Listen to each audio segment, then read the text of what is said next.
അസ്സലാമു അലൈക്കും വറഹ്മത്തുള്ളാഹി വബറകാതുഹു. ഹായ് കൂട്ടുകാരെ, എല്ലാവർക്കും സുഖമാണെന്ന് വിചാരിക്കുന്നു. ഇന്ന് ഞാൻ വന്നിട്ടുള്ളത് നല്ല കറിവേപ്പില വെച്ച് കണ്ടിട്ട് ഒരു പിക്കിൾ ഉണ്ടാക്കാനാണ് കേട്ടോ, അച്ചാർ കേട്ടോ. നല്ല ടേസ്റ്റിയാണ് ഈ ഒരു കറിവേപ്പില അച്ചാർ കഴിക്കാനായിട്ട്. അപ്പോൾ ഉണ്ടാക്കി നോക്കാത്തവരൊക്കെ ഉണ്ടാക്കി നോക്കുക. പിന്നെ ഇതിലേക്ക് ആവശ്യമുള്ളത് നല്ലെണ്ണയാണ് കേട്ടോ. അതിലേക്ക് 2 തവി ഒഴിച്ച് കൊടുക്കുന്നുണ്ട്, 2 കയ്യിലാണ്. പിന്നെ കടുക് ഇട്ട് കൊടുക്കുക, ചെറിയ ജീരകം ഇട്ട് കൊടുക്കുക, കടലപ്പരിപ്പ് ഒക്കെ 2 സ്പൂൺ വെച്ചാണ് കേട്ടോ. പിന്നെ വെന്തയം 1 സ്പൂൺ മതി കേട്ടോ. വെന്തയം ഉലുവല്ലേ അത്. പിന്നെ ഇപ്പം ഇട്ട് കൊടുത്ത് അജവാനാണ്. എന്നിട്ട് ഈ കറിവേപ്പില നന്നായി കഴുകി ഉണങ്ങിയതിൻ്റെ ശേഷമാണ് അത് അതിലേക്ക് ഇട്ട് കൊടുക്കുക. ഞാൻ വെള്ളത്തോടുക്കാണ് ഇട്ട് കൊടുത്തിട്ടുള്ളത്. ഒന്ന് കഴുകി ഞാൻ പെട്ടെന്ന് ഇപ്പം തന്നെ കഴുകാണ്ട് അങ്ങനെ ആക്കിയതാണ്. അപ്പോൾ ബാക്കിയുള്ള ഓയിലും കൂടെ അതിലേക്ക് ഒഴിച്ച് കൊടുക്കുക. എണ്ണയില്ലേ, നല്ല എണ്ണയിലാണ് ഇട്ടത് റെഡിയാക്കേണ്ടത്. അപ്പോൾ ഇത് നന്നായിട്ട് റോസ്റ്റ് ചെയ്ത് കണ്ടെടുക്കണം. പിന്നെ വെള്ളം നല്ല വറ്റിച്ചെടുത്ത് കണ്ടത് അതൊന്ന് മൊരിയിച്ചെടുത്താൽ മതി, അല്ലാത്ത പ്രശ്നമൊന്നുമില്ല. വെള്ളം ഇങ്ങനെ കൈമൊക്കെ തെറിക്കും, ആ ഒരു രീതിക്ക് വരെ ആക്കിയാൽ മതി. വെള്ളമൊക്കെ പോക്കിയാൽ മതി, അല്ലാത്ത പ്രശ്നങ്ങളൊന്നുമില്ലേ. അപ്പോൾ നിങ്ങൾ പുളിയാണ് എടുക്കുന്നുണ്ടെങ്കിൽ പുളി എടുക്കുക കേട്ടോ. പുളി അല്ലെങ്കിൽ സുർക്ക എടുത്താൽ മതി. ഞാൻ സുർക്കയാണ് ഇപ്പോൾ എടുത്തിട്ടുള്ളത്. പിന്നെ അതിലേക്ക് മുളക് പൊടി, മഞ്ഞൾപ്പൊടി, ഉപ്പ് ഒക്കെ ചേർത്ത് കൊടുക്കുക.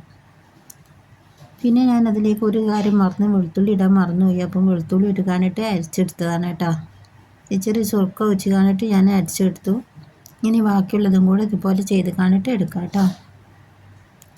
അത് നിങ്ങൾക്ക് എങ്ങനെയാണ് സൗകര്യം അതിനനുസരിച്ച്. അതിലേക്ക് ഇച്ചിരി വെള്ളമാണ് ഇട്ടത്. വെള്ളം ചേർത്ത് കാണിട്ട് ആ ചട്ടി ഒന്നായിട്ട് ചുഴറ്റി കാണിട്ട് അതിലുള്ള മസാല എല്ലാം കൂടി ഇതുപോലെ ആക്കിയിട്ട് ചെയ്തെടുത്താൽ മതി. പിന്നെ ലേശം 1.5 സ്പൂൺ ഞാൻ ഉപ്പിട്ട് കൊടുക്കുന്നുണ്ട്. ഉപ്പൊക്കെ പാകത്തിനനുസരിച്ച് നോക്കിയിട്ട് ചേർത്ത് കൊടുത്താൽ മതി. ഒന്നായിട്ട് ഒരുമിച്ചിട്ട് കൊടുക്കേണ്ട. എന്നിട്ട് മിക്സിൻ്റെ ചാറിൽ വെച്ചിട്ട് നന്നായിട്ട് അരച്ചെടുക്കുക. നന്നായിട്ട് അരഞ്ഞ് കിട്ടണം. അപ്പോൾ ഇത് കറിവേപ്പിലാണല്ലോ. കറിവേപ്പിലാകുമ്പോൾ ചില കറിവേപ്പിലകൾ തൊണ്ടയിൽ ഇങ്ങനെ തടിഞ്ഞു കൊണ്ട് നിൽക്കും. അപ്പോൾ കറിവേപ്പിലാകുമ്പോൾ നന്നായിട്ടൊന്ന് അരച്ചെടുക്കുക. അപ്പോൾ ഇത് ഈ പാത്രത്തിലേക്ക് ഒഴിച്ച് കൊടുക്കട്ടെ. ഇത് ഫോണിൻ്റെ സ്റ്റാൻഡ് കേടായതുകൊണ്ടിട്ടേ ഒറ്റക്കൈയിൽ വെച്ച് കണ്ടിട്ടാണ് ഈ ചെയ്യുന്നത്. അപ്പോൾ ഇനി ആ പാത്രം തന്നെ എടുത്തിട്ടുണ്ട്. ആ കടായിലേക്ക് 1/4 കപ്പ് ഇത് ഒഴിച്ച് കൊടുക്കുക. ഇപ്പം നമ്മൾ ഒഴിച്ച എണ്ണയില്ലേ അത്. അതിലേക്ക് വെന്തയം, കടുക് ഒക്കെ ഓരോ നുള്ളിച്ചിട്ട് കൊടുക്കുക.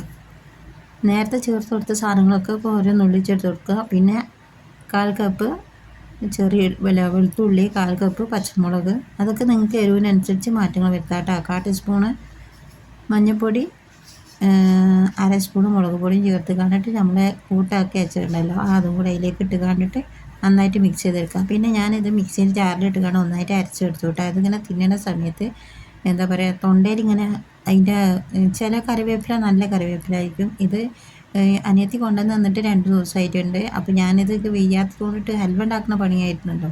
അപ്പോൾ വെയ്യാത്തതുകൊണ്ടിട്ട് ഇച്ചിരി മാറ്റി വെച്ചിരുന്നു. ആടെ പിന്നെ ഉണ്ടാക്കാൻ വെച്ചതായിരുന്നു. അപ്പോൾ ഇപ്പം ഉണ്ടാക്കിയതാണ്.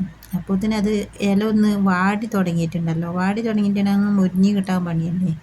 അപ്പം പിന്നെ അതിലേക്ക് ഒരു 1/4 കപ്പ് പഞ്ചസാര ചേർത്ത് കൊടുക്കുന്നുണ്ട്. ശർക്കര ഉണ്ടെന്നുണ്ടെങ്കിൽ ശർക്കര ചേർത്ത് കൊടുത്താൽ മതി. മണ്ണും പൊടി ഇല്ലാത്ത ശർക്കര ഉണ്ടെങ്കിൽ അത് ചേർത്ത് കൊടുക്കാം. അതില്ലെങ്കിൽ പഞ്ചസാര ചേർത്ത് കൊടുത്താൽ മതി കേട്ടോ. അത് മധുരമൊന്നും ഉണ്ടാവില്ല, നല്ല ടേസ്റ്റാണ്. നല്ലൊരു വെറൈറ്റി ടേസ്റ്റാണ് ഈ ഒരു അച്ചാറിന്. ഏത് അച്ചാറിനും ഞാൻ ഉണ്ടാക്കുമ്പോൾ ഈ പഞ്ചസാര അല്ലെങ്കിൽ ശർക്കര പൊടി ഇട്ട് കൊടുക്കും കേട്ടോ. ഓർഗാനിക് ആണെങ്കിൽ ശർക്കര പൊടി ഇട്ട് കൊടുക്കാം. ഇല്ലാന്നുണ്ടെങ്കിൽ നമുക്ക് മണ്ണും പൊടിയുള്ളതാണെങ്കിൽ അരച്ച് കണ്ട് ചേർത്ത് കൊടുത്താൽ മതി കേട്ടോ. എന്നിട്ട് കുറച്ച് ഒരു തുറന്ന് വെച്ച് കൊണ്ടുള്ള രീതിയിലാക്കിയാണ് ഒന്ന് അടിച്ച് വെക്കുക.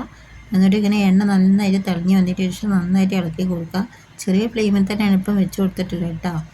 ചെറിയ ഫ്ലെയിമിൽ വെച്ചിട്ട് ചെയ്ത് കൊടുക്കുക. വലിയ ഫ്ലെയിമിലാക്കുമ്പോൾ വേഗം അടി പിടിക്കുന്നുണ്ട്.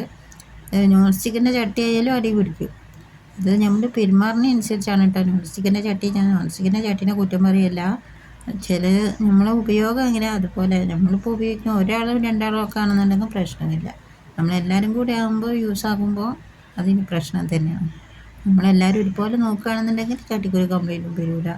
അപ്പോൾ അതൊക്കെ നിങ്ങൾ നോക്കിയിട്ട് ചെയ്തെടുത്താൽ മതി. അപ്പോൾ ചട്ടിൻ്റെ പുതുമ പറഞ്ഞിട്ടൊന്നും കാര്യമില്ല. അപ്പോൾ ഇങ്ങനെ വെള്ളം ഇങ്ങനെ തെറിക്കുന്നുണ്ട്. ഇതിപ്പോൾ നമ്മൾ ഒഴിച്ച വെള്ളം ഉണ്ടല്ലോ അതിങ്ങനെ തെറിച്ച് പോട്ടെ. ചെറിയ ഫ്ലെയിമിൽ തന്നെ ആക്കി വെക്കുക.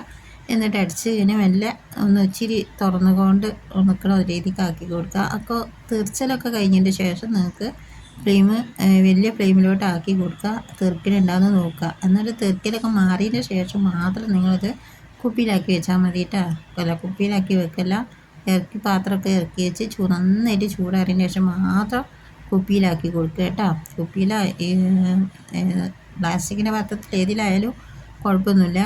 അപ്പം നന്നായിട്ട് ചൂടാറിയതിന് ശേഷം അതിൻ്റെ ഈർപ്പം പോയതിന് ശേഷം മാത്രം നിങ്ങളാക്കി കൊടുക്കുക. ഈർപ്പം പോയിട്ടില്ലെങ്കിൽ ആ വിയർപ്പിൽ കിടന്ന് കെട്ടുപോകും. ഇത് പുറത്തും വെക്കാം, ഉള്ളിലും വെക്കാം, ഫ്രിഡ്ജിലും വെക്കാം കേട്ടോ. ഇവിടെ വേണമെങ്കിലും വെക്കാം, കുഴപ്പമൊന്നുമില്ല. നല്ല ടേസ്റ്റിയാണ്. അപ്പോൾ ഇത് കറിവേപ്പിലേൻ്റെ ഇത് തലമുടി വളരാനും എല്ലാത്തിനും നല്ലതാണ്, ദഹനത്തിനും ഒക്കത്തിനും നല്ലതാണ് കറിവേപ്പില കേട്ടോ. അപ്പോൾ ഉണ്ടാക്കിയാൽ നോക്കുക, എല്ലാവരും ഉണ്ടാക്കി നോക്കുക. ഇന്നത്തെ വീഡിയോ നിങ്ങൾക്ക് എല്ലാവർക്കും ഇഷ്ടമായെന്ന് വിചാരിക്കുന്നു. ഇഷ്ടമായില്ലെങ്കിൽ ലൈക്ക് ചെയ്യുക. എൻ്റെ ചാനൽ ആദ്യമായി കാണുന്ന കൂട്ടുകാരനെ സബ്സ്ക്രൈബ് ചെയ്യാനും മറക്കരുത്.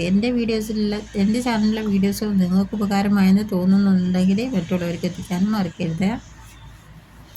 ഈ എണ്ണ തെളിഞ്ഞ് വരുന്ന സമയത്ത് മാത്രം നിങ്ങളിത് ഫ്ലെയിമിൽ നിന്ന് ഇറക്കി വെക്കുക. ഫോൺ അങ്ങോട്ടും ഇങ്ങോട്ടും പിടിച്ചിട്ടേ എന്താ ഒരു ഭാഗത്തേക്ക് ചെറിഞ്ഞും മറിഞ്ഞൊക്കെ നിൽക്കുന്നുണ്ട്.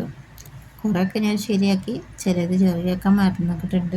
നമ്മൾ വീഡിയോ എഡിറ്റ് ചെയ്യുന്ന സമയത്ത് നന്നാക്കാമെന്ന് വിചാരിക്കും, പക്ഷെ മറന്നു. അതൊക്കെയാണ് പ്രശ്നങ്ങൾ. സ്റ്റാൻഡ് പണി വെക്കുമ്പോൾ പിന്നെ കുഴപ്പമില്ലല്ലോ.